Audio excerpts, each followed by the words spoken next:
Nada más. Buenos días, presidente. Stephanie Palacios, de la agencia Sputnik. Preguntarle sobre esta reunión que sostuvo con la asesora de la Casa Blanca, Elizabeth Sherwood. Adelantó un poco en sus redes sociales que tuvo esta reunión fue productiva, pero en el tema del tráfico de fentanilo, armas y el tema de migración, si nos puede adelantar un poco. Mañana se va a informar porque hoy se tiene una reunión trilateral, participa la Comisión de Estados Unidos, de Canadá y México. Este encuentro continúa hoy y mañana van a regresar los miembros del gabinete para informar sobre los resultados, sobre el tema migratorio, lo que tiene que ver con el combate a las drogas y el tema del contrabando de armas. Son los tres temas que se trataron básicamente. En el tema de armas, ayer se dio a conocer que ha gastado México más de 15,000 millones de dólares por el tema del tráfico en estas demandas contra las armerías, y también sí se platicó sobre eso. En el tema migratorio, ayer fue el último día en que el gobernador de Texas tenía como límite quitar estas boyas en el río Bravo, y también sí se tocó ese tema porque además pues es una violación a los derechos humanos, y sí se tocó también ese tema. También sí México, bueno, ahí en esa reunión estaba el embajador de Estados Unidos, de México en Estados Unidos, Stan Moctezuma, quien, bueno, se decía que a lo mejor México podía demandar al gobierno de Texas. ¿Sí hay un adelanto de eso o no? ¿O qué hay respecto a eso? Bueno, mañana se va a informar. Va a estar la secretaria de Relaciones Exteriores, Alicia Bárcena, va a informar también el general secretario Luis Crescencio Sandoval González sobre el tema de armas, y en el caso de droga y en especial el fentanilo va a informar José Rafael Ojeda, el almirante José Rafael Ojeda Durán, que está aquí. Van a informar, y también quien coordina nuestro grupo, Rosa Isela Rodríguez. O sea, se van a tratar mañana, se va a dar a conocer lo que se acordó en materia de migración, fentanilo y armas. Adelanto, nada más, es un adelanto de que le agradecemos mucho al presidente Biden por haber enviado a la Fiscalía, a los jueces, una denuncia en contra del gobernador de Texas por instalar estas boyas, estas alambradas en el río Bravo, el Río Grande, que están violando nuestra soberanía y violando tratados y acuerdos internacionales, tanto acuerdos bilaterales, es decir, de respeto a nuestros territorios que se tienen suscritos con el gobierno de Estados Unidos, como lo que tiene que ver con el derecho internacional, más lo que implica de violación a los derechos humanos. Entonces, agradecemos mucho que el presidente Biden haya presentado esta denuncia. Y ya mañana vamos a dar a conocer lo que México ha hecho, la Cancillería ha llevado a cabo en este asunto y en otros. En el tema del gobernador de Texas, él refrendó en sus redes sociales, bueno, en Twitter, dijo que él tenía la autoridad también para defender la soberanía de Texas. Entonces, respecto a que si hay una batalla legal, también México podría participar junto con Estados Unidos para esta Mañana se va a hablar de eso. Lo único que puedo decirles es, repito, que nos pareció muy respetuosa la actitud del presidente Biden, distinta a la del gobernador de Texas, que actúa de manera irresponsable, porque es más que nada propaganda y ramplona, para decirlo en una palabra, es politiquería lo que está haciendo. Y yo creo que le va a resultar contraproducente, porque los tejanos, nuestros vecinos, hermanos, no van a aprobar esos desplantes ilegales, autoritarios, prepotentes e inhumanos. Entonces, no va a contar con apoyo de los ciudadanos de Texas, y mucho menos con los méxico-estadounidenses, y tampoco con ninguna persona humanitaria que entienda las causas de la migración. ¿Qué es eso de poner una alambrada?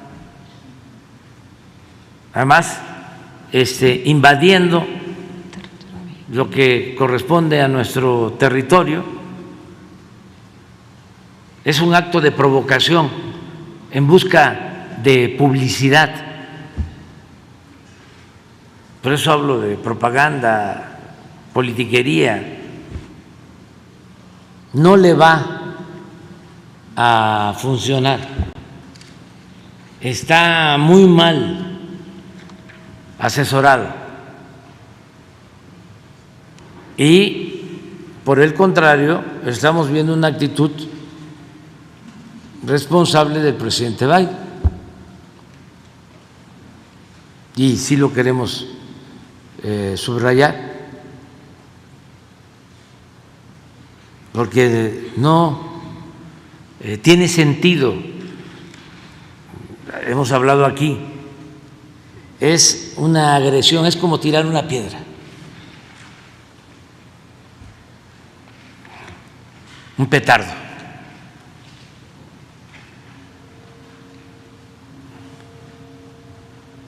Si el problema migratorio es muy complejo y se tienen que atender las causas como lo estamos haciendo, y tiene que haber cooperación para el desarrollo como está llevándose a cabo entre Estados Unidos y México, y al final se tienen que respetar los derechos humanos.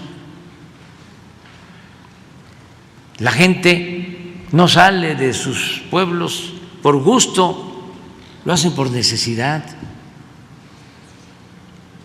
Y cualquier ser humano, lo dijo el presidente Roosevelt, tiene derecho a vivir libre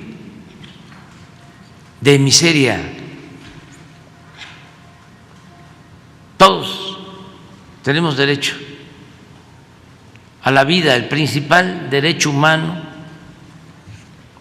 es el derecho a la vida.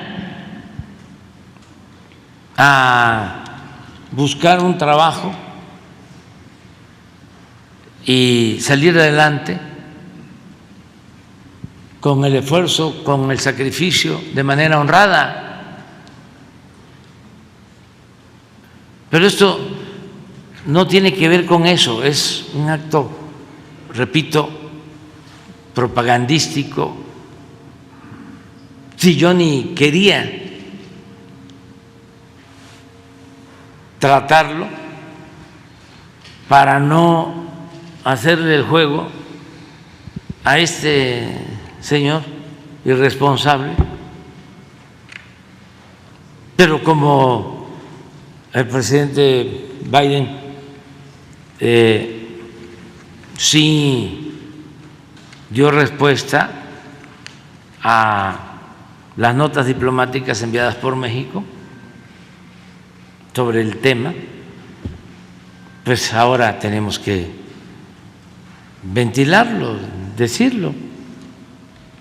Pero ya mañana se habla sobre esto. Hace unas semanas hubo una reunión que convocó a Antony Blinken sobre el tema del tráfico de fentanilo. Ellos estaban creando lo que fue o lo que es la coalición internacional contra el tráfico de fentanilo, en la que participó México. Ellos presuntamente dicen que China no quiso colaborar con ellos por el tema del tráfico. Además, ¿cuál es su opinión? Porque usted ha enviado cartas al gobierno de China. Si ya hay alguna respuesta por parte del gobierno chino respecto a esto. Mañana hablamos de eso. Y también sobre el tema de cuál es su percepción y bueno, su opinión sobre la cumbre que se llevó a cabo de la Unión Europea, CELAC, en Bruselas, y que también la canciller Alicia Bárcenas pues hizo un pronunciamiento en contra, en este caso, de los bloqueos contra Cuba y con Venezuela. Además, también muchos líderes latinoamericanos se pronunciaron respecto a este conflicto que hay en Rusia y con Ucrania, y sobre este bloque europeo que ha financiado también a este conflicto. Pues nosotros buscamos que no se margine a nadie, que no se excluya a ningún país, a ningún gobierno. Tenemos que buscar la fraternidad universal, hacer a un lado la confrontación, los bloqueos. Esa es nuestra política exterior. Mañana que esté aquí la canciller, que esté Alicia Bárcenas, puede informarnos. Va a venir sobre, aquí sí, ella va a estar aquí y va a informar, y lo va a hacer también en el tema de arma, el general secretario de la Defensa, y en el tema de droga y fentanilo, el almirante Ojeda, y Rosa Isela también va a intervenir para dar a conocer cómo vamos en esta relación que cada vez se estrecha más y es benéfica para los dos países, para los dos pueblos. Se ha avanzado bastante. El presidente Biden ha decidido que la señora Elizabeth encabece a el grupo de Estados Unidos. Ayer estuvieron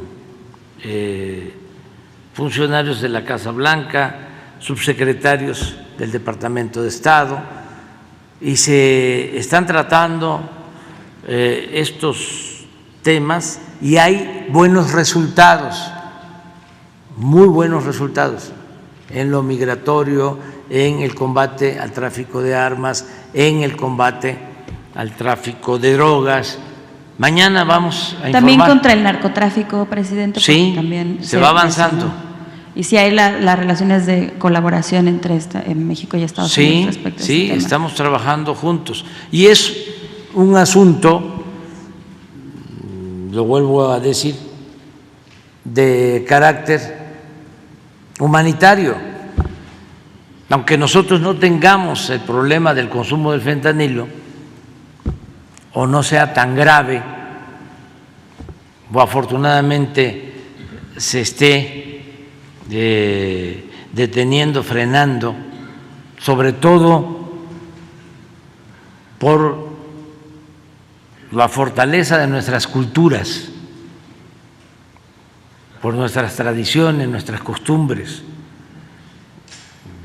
por la importancia que tiene la integración de nuestras familias. Por eso nosotros no tenemos un problema grave de consumo como lamentablemente lo tienen en Estados Unidos. Pero aunque sea a ellos a los que les esté afectando más todo lo que tiene que ver con el consumo de droga, nosotros estamos obligados, sobre todo por convicciones humanistas, a ayudar, a cooperar. Y así tenemos que cooperar todos los países, todos los gobiernos, porque no es posible. Pero entonces, que le demos la espalda. ¿China lo invitaron o China decía, no lo invitaron o China no quiso participar? Eso mañana se va a exponer. Lo que quiero decir es que no se puede dar la espalda, ¿sí?, a los dolores de la humanidad. Si están falleciendo, están perdiendo la vida miles de jóvenes en Estados Unidos por el consumo del fentanilo, ¿cómo no vamos a ayudar? Pero no solo nosotros, estamos obligados todos los gobiernos del mundo a ayudar. Esa es la fraternidad universal, ese es el humanismo mexicano. Independientemente de nuestras diferencias políticas, ideológicas o bloques hegemónicos que dominan en el mundo, independientemente de eso, estamos hablando de alrededor de 100,000 jóvenes que fallecen, que mueren año con año por el consumo de fentanilo en Estados Unidos. Es una pandemia. Entonces, no vamos a ayudar, no vamos a cooperar, vamos a estar apostando a que les vaya mal cuando está de por medio la vida de los jóvenes. No, claro que México participa en esta campaña, en esta acción colectiva mundial contra las drogas. Claro que sí, sin duda. Y todos tenemos que ayudar, apoyar. Y ya finalmente, presidente, qué bueno que está aquí el subsecretario Hugo López-Gatell, porque hace unas semanas se preguntó a la COFEPRIS sobre el tema de unas denuncias de bebidas piratas. Parece que la compañía refresquera Coca-Cola había demandado sobre estas, pues sí, unos laboratorios de bebidas piratas, pero no pudo responder COFEPRIS, no responde, y además sí es como una queja, señor presidente, porque últimamente en estas dependencias, lo que es salud, Fiscalía General de la República, se han consultado sobre estos temas y algunos y no contestan.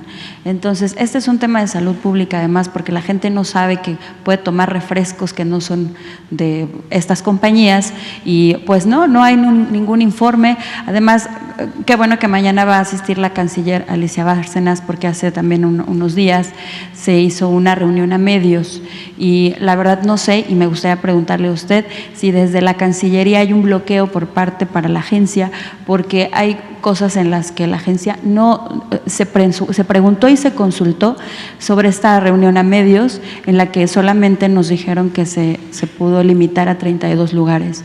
Entonces, saber si por qué la Cancillería hace estos bloqueos, y sí lo digo aquí frente a usted, porque yo a usted le he preguntado una serie de cantidad de cosas y nunca me ha bloqueado. Entonces sí me gustaría preguntar qué es lo que sucede en estas dependencias. Gracias.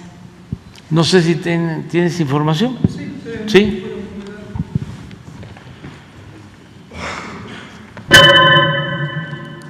Muchas gracias, Stephanie, de la agencia Sputnik, por preguntarlo. Sí, brevemente puedo comentar. Efectivamente se han hecho operativos por parte de la Comisión de Operación Sanitaria. Cuando existen denuncias, estas pueden ser anónimas o pueden ser expresas, abiertas, sobre cualquier violación a los reglamentos que están bajo la custodia o del cumplimiento por parte de COFEPRIS. Y hay el Reglamento de Control Sanitario de Productos y Servicios que contempla la vigilancia de cualquier elemento, ya sea un producto, ya sea un servicio, que puede estar en contacto con los seres humanos por cualquier vía, por vía ambiental, por vía de inhalación, de consumo oral, etcétera. Y en este caso tuvimos algunas denuncias anónimas de que había unos productos que simulaban ser cierto tipo de bebidas envasadas que podrían ser apócrifas, no corresponder al fabricante registrado. Todo fabricante de productos alimentarios tiene que tener un registro sanitario para poder comercializar en México los productos. Y se están haciendo las investigaciones para identificar quiénes pueden estar involucrados, qué tipo de sustancias puede contener el producto. No es en sí mismo un problema de salud pública, como usted asevera.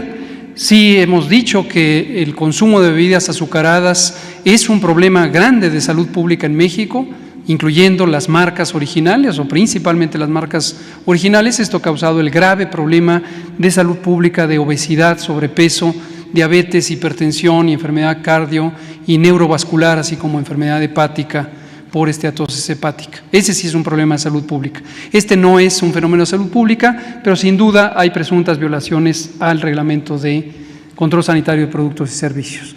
Y COFEPRIS, bajo el liderazgo del Dando a la COFEPRIS si es un tema de... A eso voy. Pero yo tengo que venir a preguntarle a ustedes aquí, Con porque mucho tienen gusto. como un mes que no me contestan. Claro, Disculpe. con mucho gusto, para eso estamos y con mucho gusto lo volvemos a explicar las veces que sea necesaria. Es justo lo que iba a decir. Una cosa que ha caracterizado a la gestión del doctor Alejandro Sbarch al frente de COFEPRIS es que por un lado se ha limpiado la agencia, se ha limpiado COFEPRIS de corrupción y de estas componendas que se hacían con los corruptos de interés privado, pero también una transparencia muy proactiva. Es muy común que se saquen comunicados de prensa, prácticamente en cada semana hay 1, 2 o 3 o más, según corresponda, cuando se identifica algo que puede ser de interés público para prevenir y proteger contra los riesgos sanitarios. Así lo seguiremos haciendo. Sobre los específicos del proceso de investigación, desde luego se trata de no vulnerar cualquier elemento de la investigación que en su momento pudiera tener un carácter judicial. Cualquier noticia anticipada violaría el debido proceso y, como usted conoce perfectamente, eso sería una irresponsabilidad hacerlo. Gracias. Vamos adelante. Aquí empezamos.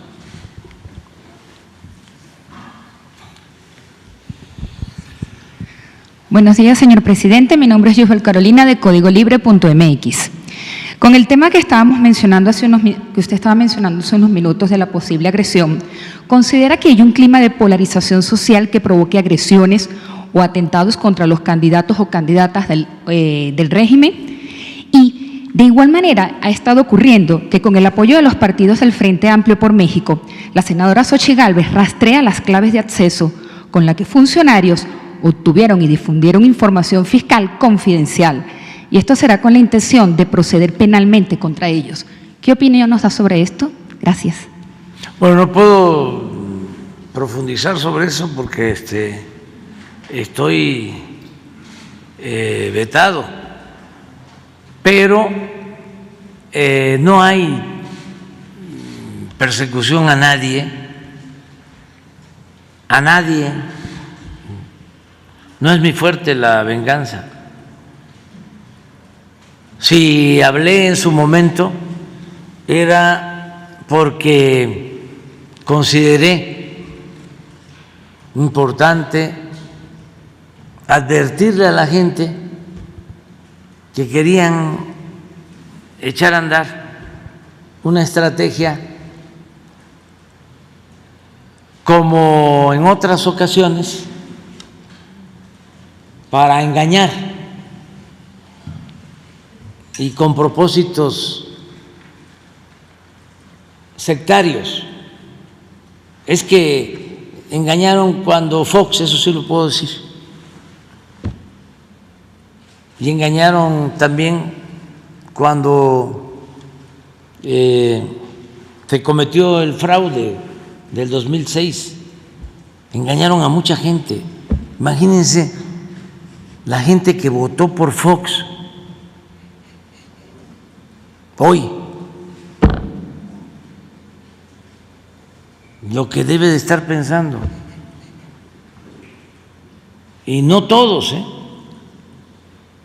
porque hay unos que no dan su brazo a torcer, aunque estén viendo lo que encarna Fox.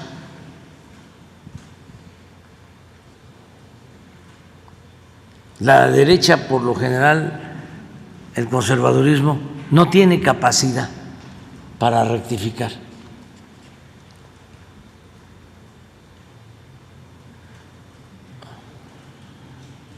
Por eso, aunque se argumente, se pierde el tiempo queriéndolos convencer. Ahí aplica aquello que decía el maestro Pellicer: siga usted su camino, ahí la lleva, va bien. Y no meterse, ¿no?, a querer argumentar y decirles: estás mal, te engañaron. No. Pero imagínense una gente que votó por Fox, que fueron muchos, pensando de que iba a haber un cambio. ¿Qué pueden decir ahora? O la mayoría de la gente pobre, necesitada, porque muchos votaron por él. No fue nada más la clase media y alta, fueron también sectores populares. Cuando escuchan que se pronuncia en contra de los programas de bienestar, que deben desaparecer, según él, el apoyo a los adultos mayores, el apoyo a los estudiantes pobres y todos los programas de bienestar. ¿Qué piensa la gente que votó por él? O cuando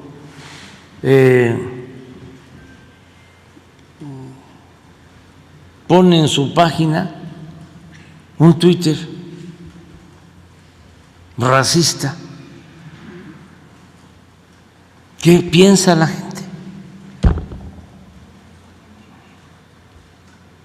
No, cuando dice que la soberanía es algo que no sirve para nada, un poco lo que decía el alazán tostado, de que la moral era un árbol que daba moras y que servía para nada. Entonces, y sobre el rastreo de las claves de acceso que le están haciendo a los funcionarios por difundir información confidencial a ella, y ella lo que los está ahora es para proceder penalmente contra ellos. Pues no creo que prospere nada de eso, ¿no? O sea, yo hablé porque se quería hacer una maniobra, ¿no?, supuestamente democrática,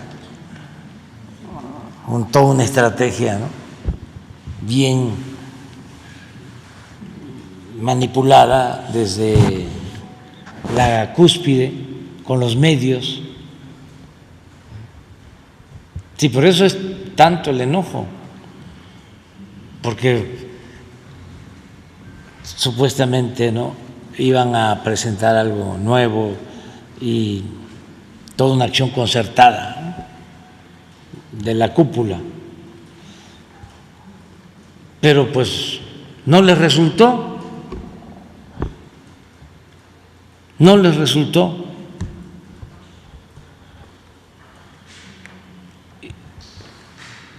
Y aún con el exceso, ¿no?, de que yo no hable del tema,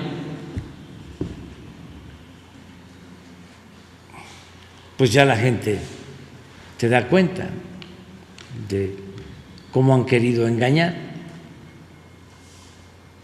Pero bueno, Muchas gracias. ya está bastante claro todo.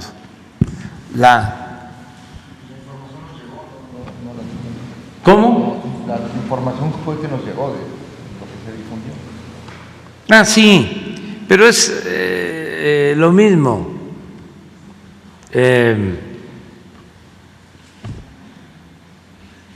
Es el doble discurso. Ellos pueden calumniar, pero no se puede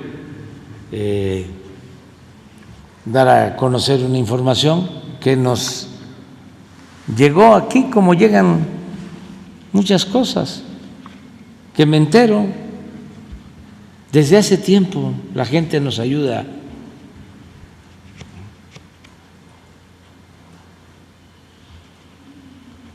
Pero sí querían engañar y se frotaban las manos, ¿no? No, pues llegaron a poner encuestas en donde ya ganaban. ¿Se acuerdan de las encuestas de Ciro?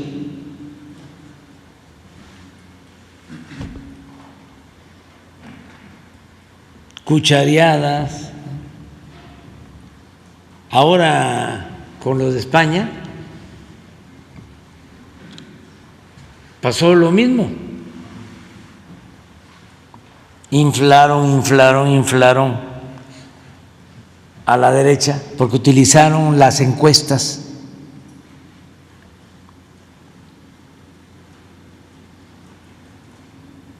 como propaganda. Lo que hizo Milenio y Ciro, con el que después fue del CISEN de Calderón.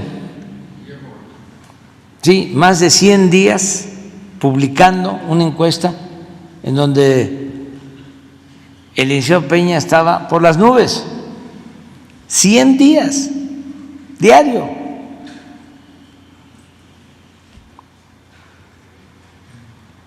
Y luego se demuestra pues que todo estaba falseado y lo único que hace es decir, ofrecemos disculpa, ya esta casa editorial no va a contratar a esa encuestadora o ya no va a publicar encuestas. Sí, pero imagínense el daño que ocasionaron la intromisión ilegal al proceso electoral mediante esa estrategia truculenta de estar publicando todos los días, como para decirle a la gente, ya, resígnate,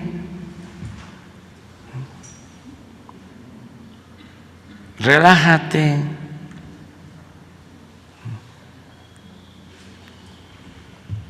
Ya, no hay más que esta opción.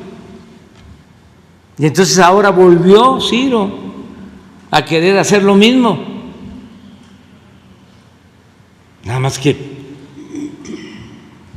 la historia solo se repite en versión caricaturesca. Ya no le salió, ¿no? Que inmediatamente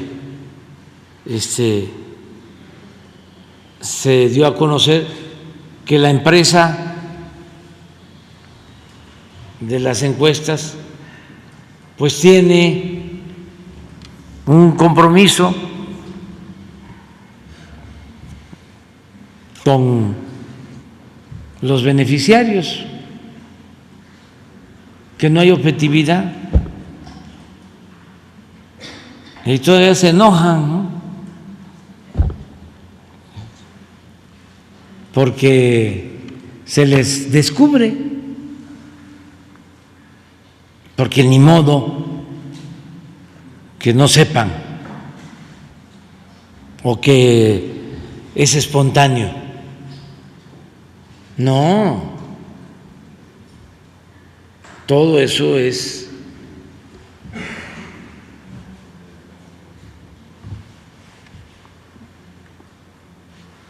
premeditado.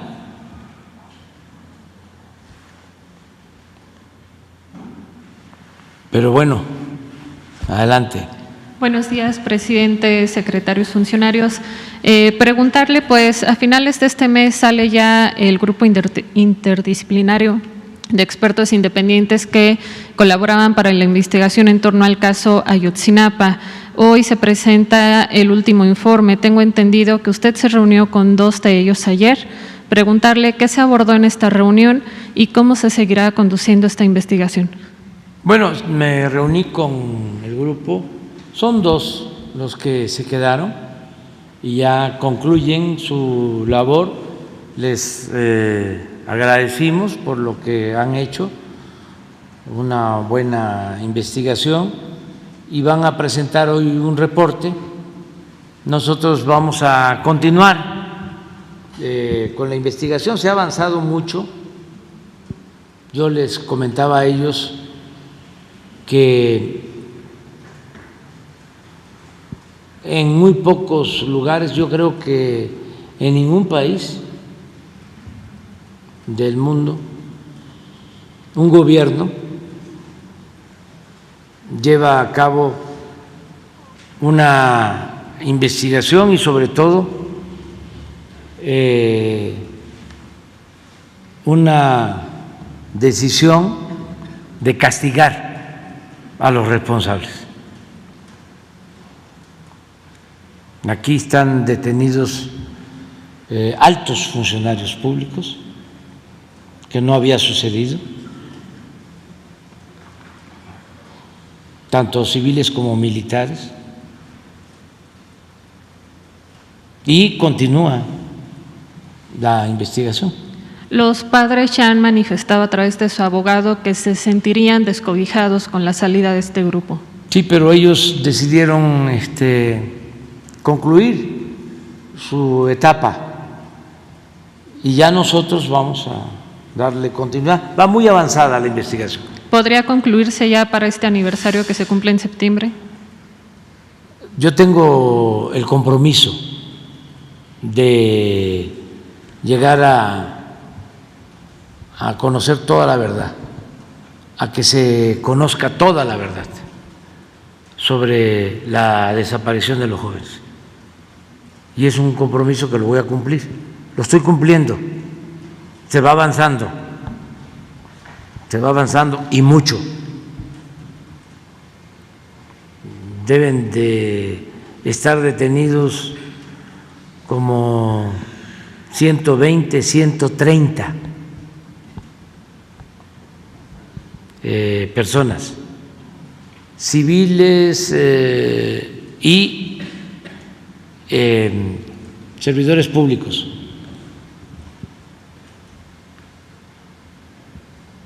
Y se ha avanzado bastante. En otros países no se llega a tanto. Y también para nuestros adversarios, incluidos los integrantes de las organizaciones no gubernamentales y de la llamada sociedad civil. Comentarles que si no hubiese triunfado nuestro movimiento, ya le hubiesen dado carpetazo a ese asunto. Los del bloque conservador, que dominaron México durante mucho tiempo y que fueron los responsables de todos estos actos de represión y de violación de derechos humanos. Es nada más para ubicarlos, porque a veces nos consideran igual que los que estaban, y no somos iguales, somos distintos. Nosotros no somos represores. Presidente, en un segundo tema, pues sobre los contenidos educativos que se perfilan en la SEP, en una revisión del llamado Un libro sin recetas para el maestro, para la maestra, pues se puede ver que al abordar ciertos temas de historia se enaltecen figuras como la de Lucio Cabañas, la Liga 23 de septiembre. Sin embargo, la forma en la que están redactados los contenidos, se habla de emboscadas contra el ejército, de poner en jaque autoridades estatales, municipales, de modificar la bitácora de un avión, lo que bien podría ser el secuestro de un vuelo. Esto no es hacer apología de la violencia con la redacción de estos contenidos, cuando precisamente su gobierno pues está en contra de hacer esta apología de la violencia. Hay que ver el contexto en que se da estos contenidos de los libros. Lo que ya sabemos es que no les gustan los contenidos a los conservadores. Eso ya lo sabemos. No desde ahora, fíjense que lo sabemos cuando menos desde hace, si no me equivoco, 70 años, cuando el presidente López Mateos, no, 50, sí, el presidente López Mateos 58-64. Entonces, a la fecha, ¿cuánto tiene? Como 60 años, ¿no?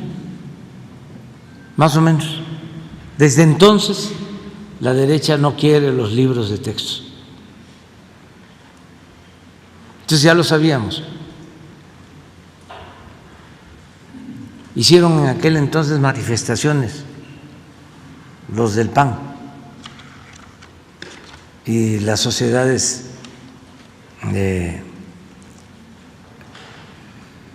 en contra de la educación pública.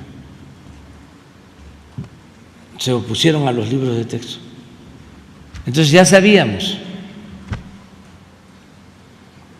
No se oponían antes a los libros porque ya estaban cambiando, ¿no? Nuestra historia. Ya lo del Pípila no había existido,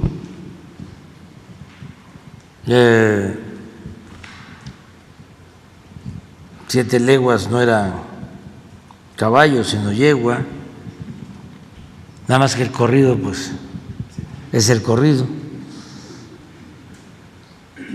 Hidalgo era un demagogo,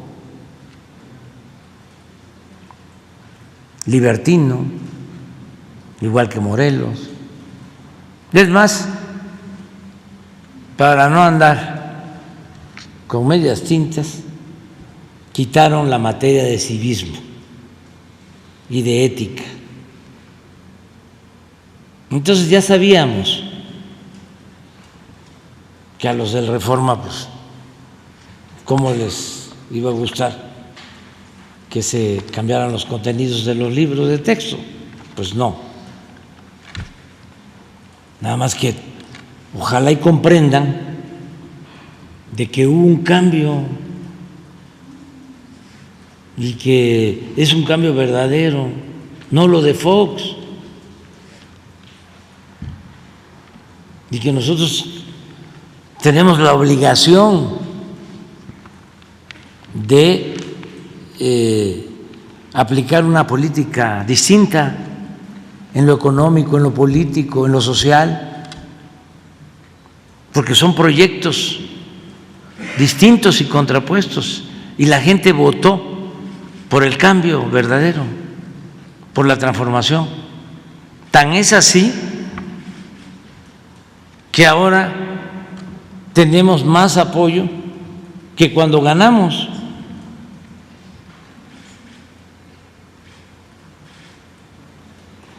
Entonces no es novedad que ellos estén en contra y que si existen estos fragmentos,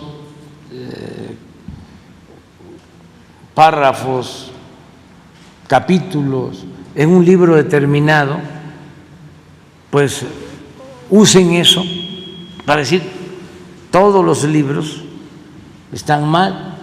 Estamos hablando de todos los libros de primaria, que son muchísimos. Vamos a distribuir millones de libros para el próximo ciclo escolar que inicia el 28 de agosto. No saben cuántos amparos han presentado, pero ya estamos también acostumbrados a eso. ¿Y ya se han resuelto todos? Se están resolviendo, sí, todos. Y estamos nosotros, pues, entrenados. Es como una carrera de obstáculo. Somos corredores de obstáculo.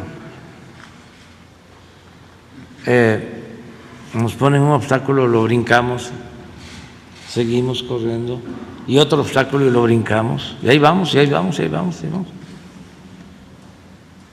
Bien. Y además es interesante porque si no hubiese en esos obstáculos, si estuviesen quemándonos incienso, aplaudiéndonos los del bloque conservador, los traficantes de influencia, los políticos corruptos, los medios de manipulación, estaría yo preocupadísimo. Entonces, si no dormiría, tendría yo que depender del Tafil. Okay. Finalmente, presidente, y pues a reserva de que sé que tiene este veto para no hablar de cierta aspirante, sí preguntarle sobre la insistencia que habrá de parte de Xóchitl Gálvez para buscar que, en este caso, el Tribunal Electoral del Poder Judicial lo sancione por violencia política de género, ya que el INE rechazó las medidas cautelares, y por otro lado, también por lo que decía de la violencia. Ayer ella acusó a gente de Morena de haberla sacado con violencia de un mercado de artesanías. ¿Cabría el llamado para sus simpatizantes, sí, militantes? Para todos, o sea, para todos. Hay que respetarnos y ser, muy partidario de la libertad, demostrar que la intolerancia tiene que ver con la derecha. Es como la mentira, es reaccionaria, la verdad es revolucionaria. Es clarísimo. Ojalá y mañana lo podamos ver. Hay un artículo muy bueno de Pedro Miguel. Ojalá y mañana lo pongamos, de cómo ha sido el comportamiento de la izquierda en México y cómo ha sido el comportamiento de la derecha. Son los gobiernos de derecha los gobiernos represores. Bueno, en lo que corresponde al tiempo que llevo en el gobierno, no hemos reprimido a nadie. Y esto no lo pueden decir los del bloque conservador. Entonces, no somos iguales. No hay que darles motivos para nada. Y no hay nada que temer. No vamos bien. Vamos requete bien. Estamos bien y de buenas. Entonces, ahora lo que necesitamos es no solo seguir actuando de manera respetuosa, sino debemos de ser más amables que de costumbre.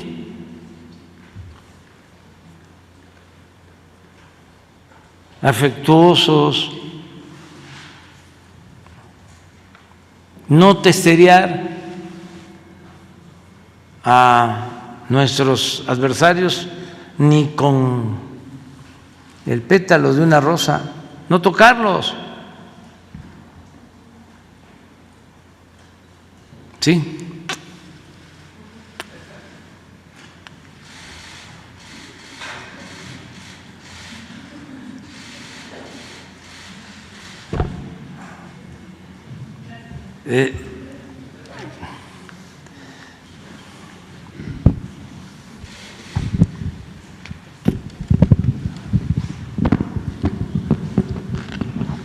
Presidente de todos los mexicanos, servidor Carlos Pozos, reportero de la Molécula Oficial.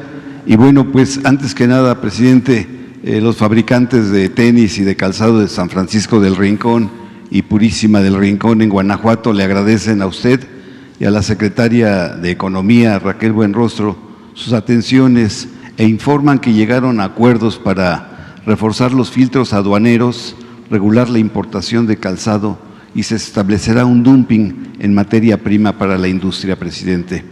Y bueno, pues inicio. Apenas en Oaxaca el Congreso destituyó el sábado 22 a 22 magistrados del Tribunal de Justicia Administrativa y cambió el nombre del organismo. En ese mismo sentido, señor presidente, comentarle que el valor de los juicios tramitados ante el Tribunal Federal de Justicia Administrativa superan un valor estimado de 815,560 millones de pesos, lo que equivale al 3.13% del PIB en México. Pero también hay que destacar que en 18 años de litigio, el Tribunal Federal de Justicia Administrativa, los defensores del Estado mexicano perdieron 7 de cada 10 casos, presidente. Los datos hablan por sí mismos y le digo que se registraron 41,648 descalabros en los 57,499 asuntos vistos por el tribunal en un periodo reciente, lo que se observa una efectividad de tan solo el 27.6%. Esas derrotas judiciales costaron al erario el equivalente al 1.9% del PIB. Presidente, usted designó a 71 personas para ocupar magistraturas vacantes en las salas regionales del Tribunal Federal de Justicia Administrativa, cuya ratificación deberá ser dictaminada por la Comisión Permanente del Congreso de la Unión. Carlos Loret de Mola en el Universal asegura que usted decidió renovar al Tribunal Federal de Justicia Administrativa con la inclusión de 60 nuevos miembros y asegura que alrededor de 2/3 de estos nombramientos son personas relacionadas con Morena. Según él, la mayoría carece de experiencia previa y presenta posibles conflictos de interés. Loret denuncia que entre los designados varios tienen relación estrecha con Adán Augusto López. Mi pregunta, presidente, sería, ¿necesita el Tribunal de Justicia Administrativa una purificación? Y si usted considera que el gran pendiente que usted le dejaría a los mexicanos es el gran enemigo que es el Poder Judicial y su falta de purificación. Sí, yo pienso que hace falta seguir llevando a cabo reformas en el gobierno, en todo lo relacionado con la administración pública, porque se amplió mucho el gobierno durante el tiempo del neoliberalismo. Aplicaban lo de la empleomanía, es decir, el gobierno era para dar empleo, ocupación a los amigos, a los familiares, y se hizo un gobierno muy grande y oneroso, un gobierno muy costoso, al grado de que la mayor parte del presupuesto se destinaba a mantener al mismo gobierno. El gobierno estaba ensimismado, se tragaba todo el presupuesto público y no se liberaban recursos del presupuesto para la gente. Nosotros lo que hicimos fue entregarle a la gente apoyos de manera directa del presupuesto y no gastar tanto en el gobierno, en el aparato burocrático. Ya hemos hablado de cómo la Presidencia de la República tenía un presupuesto de 3.600 millones de pesos, la Presidencia, y el año pasado ejercimos 500 millones. De 3.600 en el 2018 a 500 en el 2022. Y ha funcionado bien la presidencia. Sin embargo, aunque ya se hizo un ajuste, falta todavía. Se quitaron muchísimas oficinas. Bueno, había oficinas en París, en Londres, en Madrid, en Tokio, oficinas del gobierno que se llamaban Pro México. Es como si aquí en la ciudad el gobierno francés o los ingleses o los japoneses pusieran oficinas, ¿no? Pro Francia, pro Reino Unido, pro Japón, pro Estados Unidos. Así estaban en todo el mundo. Era el único país, el único gobierno que tenía oficinas de este tipo. ¿Y quiénes trabajaban ahí? Pues pura gente allegada a los altos funcionarios públicos, a los secretarios de Hacienda, secretarios de Economía, familiares, y sueldos en dólares, en euros, pero muy buenos sueldos. Entonces, quitamos todas esas oficinas. Había un consejo de fomento al turismo. Se cobra un impuesto a los turistas que llegan al país. Y ese dinero supuestamente se utilizaba para fomentar el turismo. Pues no, se robaban como la mitad. Y la otra mitad la usaban para pagar publicidad a los medios de manipulación, porque hablamos de 10,000 millones que se pagaban cada año de publicidad a los medios de manipulación y a los periodistas famosos. 10,000 millones, sí, pero eso era una parte. Se llevaban como 5,000 más de este fondo. Y habían no sé cuántos fideicomisos. Y todo eso, pues se ha venido eliminando para entregarlo a la gente, para que esos fondos vayan al pueblo. Pero todavía no se termina. Imagínense que el Poder Judicial tiene un fideicomiso de 20,000 millones de pesos. 20,000 millones de pesos ahí guardados. Y me hablas de los tribunales administrativos y lo mismo, están sobredimensionados.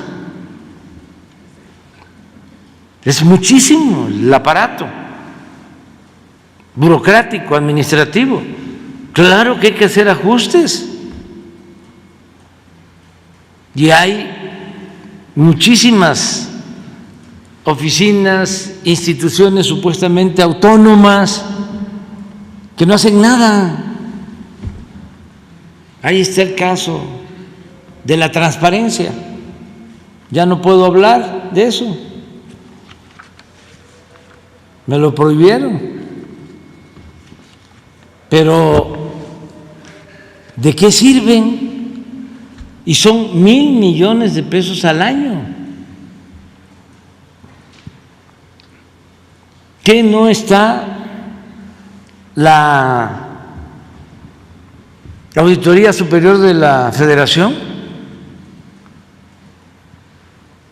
¿Qué no es la facultad exclusiva de la Cámara de Diputados aprobar el presupuesto y vigilar su correcto ejercicio?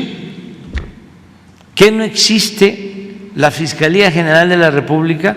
Hay hasta una Fiscalía Anticorrupción. Existe además la Secretaría de la Función Pública. ¿Qué no se puede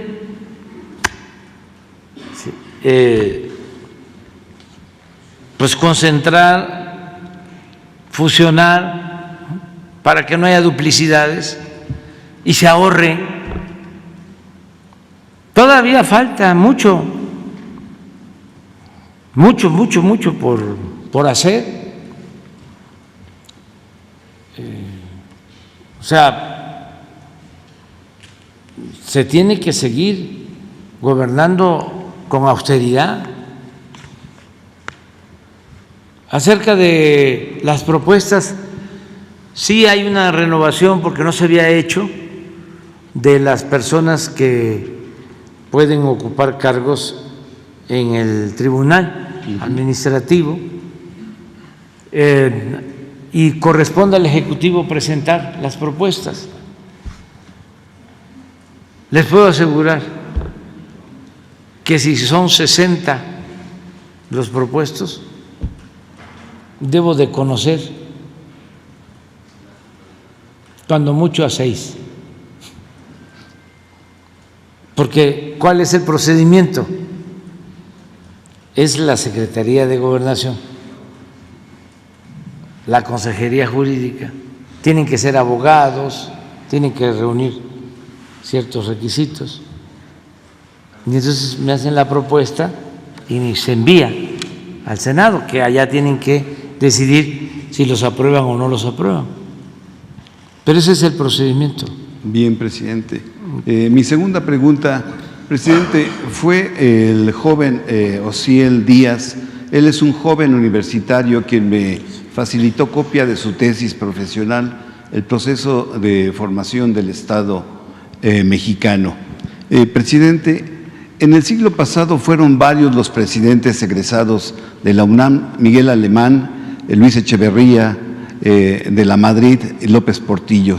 En este siglo XXI, usted es el primer egresado de la Facultad de Ciencias Políticas y Sociales que es presidente de México. La UNAM ha dado 3 premios Nobel: Alfonso García Robles, Octavio Paz y Mario Molina. Luis Carlos Ugalde, directivo de Integralia, expresidente del IFE, de 2003 a 2007, denuncia que aumentará la intensidad de ataques a organismos con autonomía como la UNAM. Rosario Robles afirma que usted quiere debilitar a la UNAM para incidir en el nombramiento del nuevo rector. Además, ya se menciona como posible rector de la UNAM a Lorenzo Córdoba.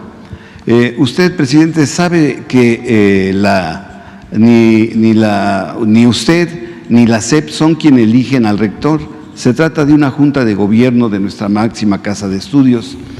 En el siglo XX, de manera recurrente, los grupos de poder neoliberal intentaron influir de alguna forma en la conducción de los asuntos de la UNAM. El Estado mexicano, a partir de los años 80, en el contexto neoliberal, ha dejado de ser un Estado benefactor para apartarse de su compromiso histórico con la educación pública. Un ejemplo fue la resistencia estudiantil con la huelga que impidió el aumento a las cuotas, las cuales son simbólicas debido a que no se incrementa desde 1947, presidente. La universidad pública en México está ligada estrechamente a los procesos sociales.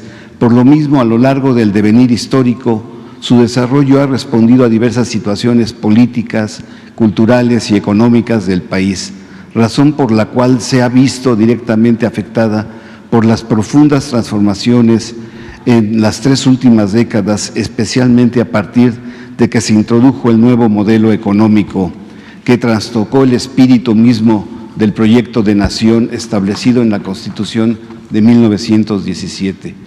Esto me lleva, presidente, para preguntarle, quiero saber cuál es su opinión de cómo debe ser el perfil de la rectora o rector que debe de regir a nuestra universidad y así romper con la derechización que se dio en la UNAM durante el periodo neoliberal.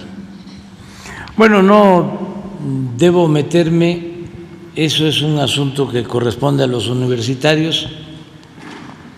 Sí me gustaría que la universidad, la UNAM, se reformara, que se acercara más a la gente, más al pueblo, porque se ha ido derechizando en los últimos tiempos.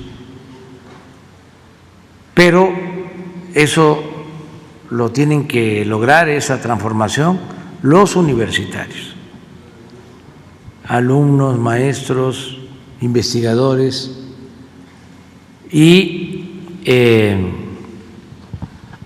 no permitir la corrupción,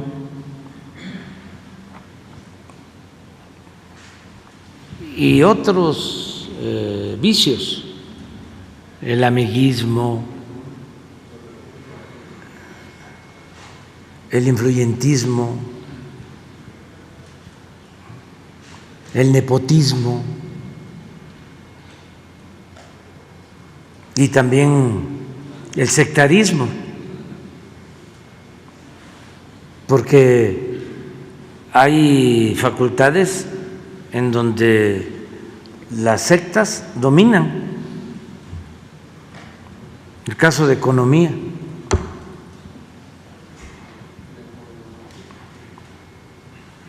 Un grupo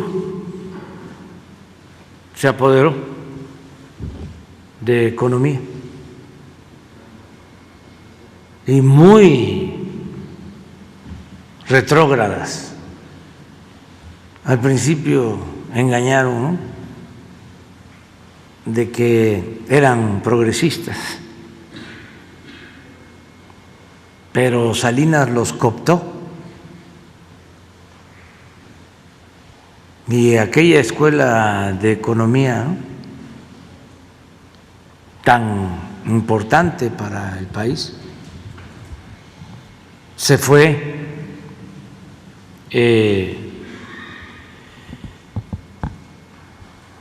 acomodando a la política neoliberal. Eso sí, los dirigentes empezaron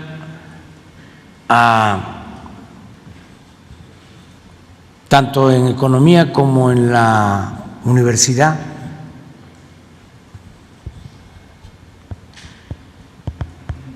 y es muy difícil ahora que los egresados de economía de la UNAM tengan una propuesta alternativa a la política económica neoliberal. No les enseñaron eso. Muy lamentable. Y en ciencia política igual, pero está peor economía. Y de derecho ni hablamos. Imagínense que el Instituto de Ciencias Jurídicas lo han manejado egresados de Derecho del ITAM, con todo respeto, pues.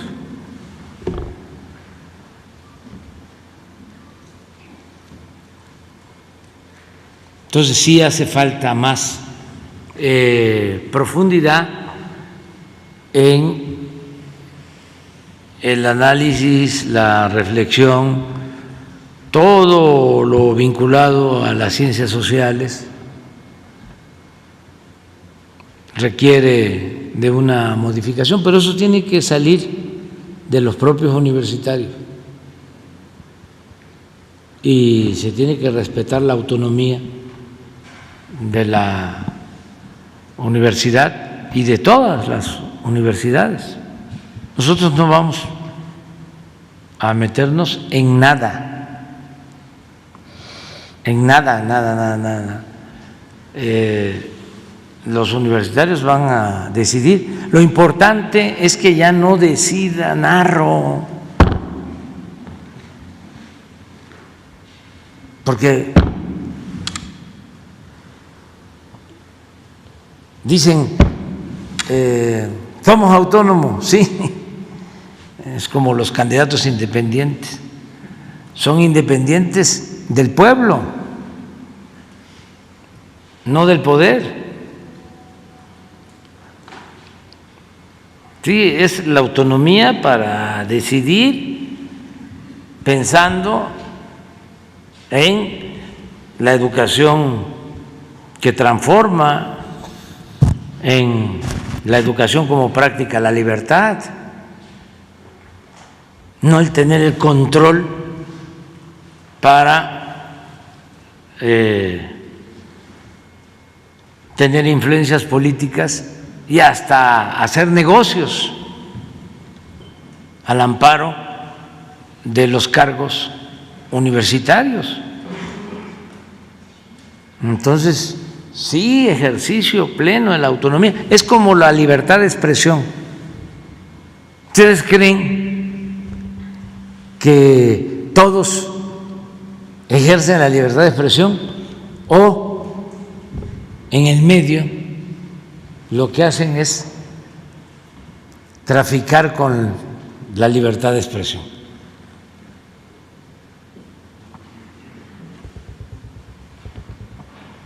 Es si se ejerce o no un derecho, y eso es lo que está en juego, pero ojalá y se mejore la UNAM, lo deseo, y todas las universidades del país, públicas y privadas. Es muy importante la educación superior, bueno, toda la educación, y tenemos que procurar eso, pero nosotros no nos metemos en nada,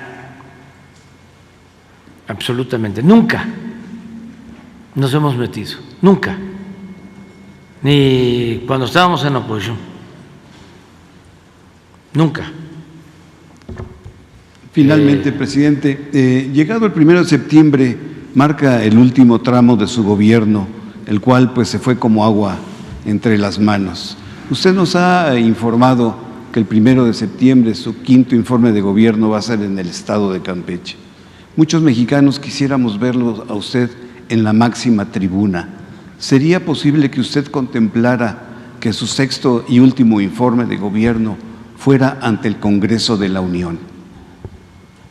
No, va a ser muy difícil, porque ya para entonces va a haber presidente o presidenta electa o electo. Tengo que utilizar ahora el lenguaje apropiado, es la geometría del lenguaje, los equilibrios. Entonces no, yo entrego,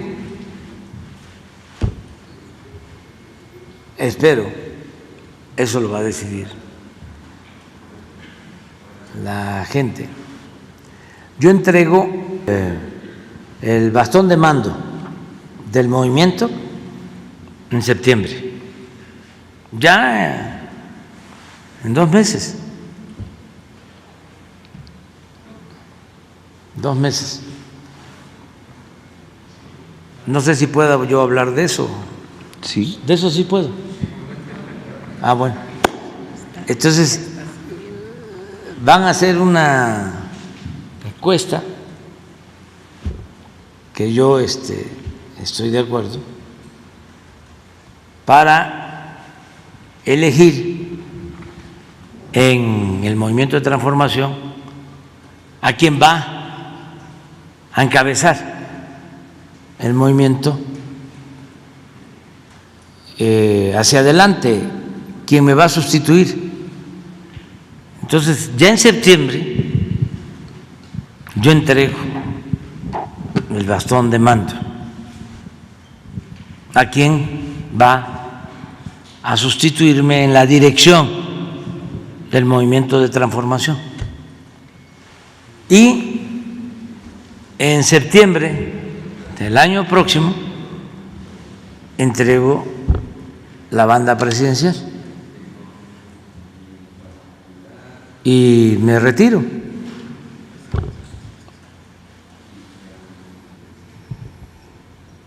Ya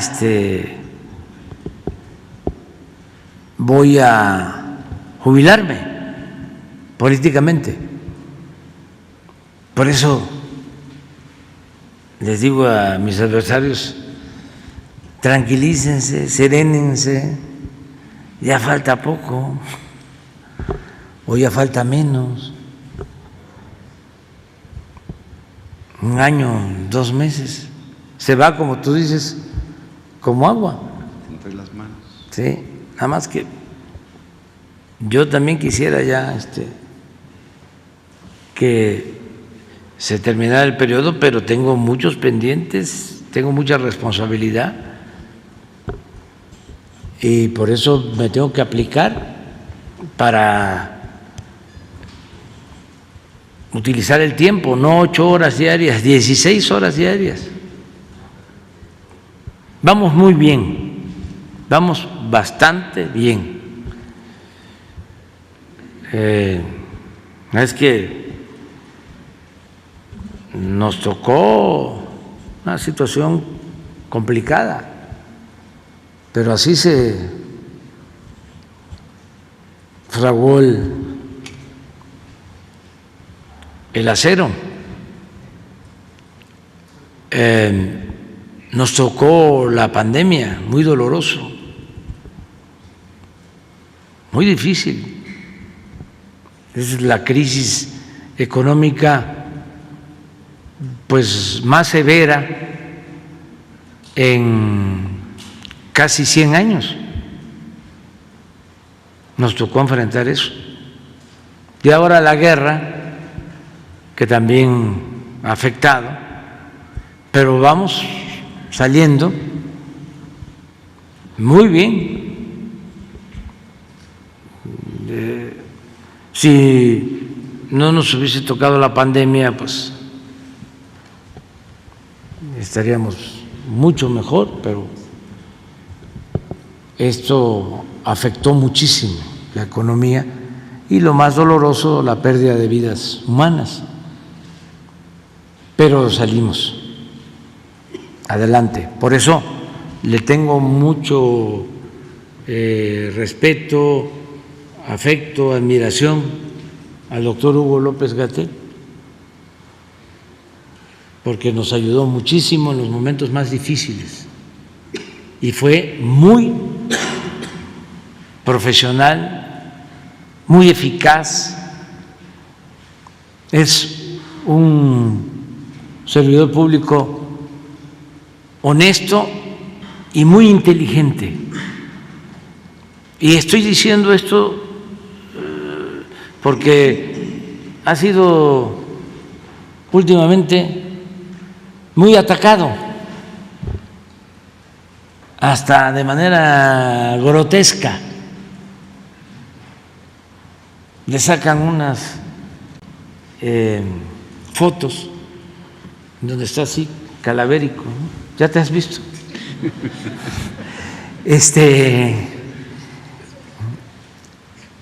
Cuando manipulaban los medios de comunicación convencionales, cuando manipulaban a sus anchas, porque siguen manipulando, pero ahora se tienen que cuidar. Y además hay réplicas, ¿no? Es distinto. Pero casi todas las imágenes que sacaban en televisión sobre mi persona eran de gestos, pero para que diera miedo, pero escogidas, tanto las imágenes en televisión como en los periódicos, las fotos en los periódicos, así.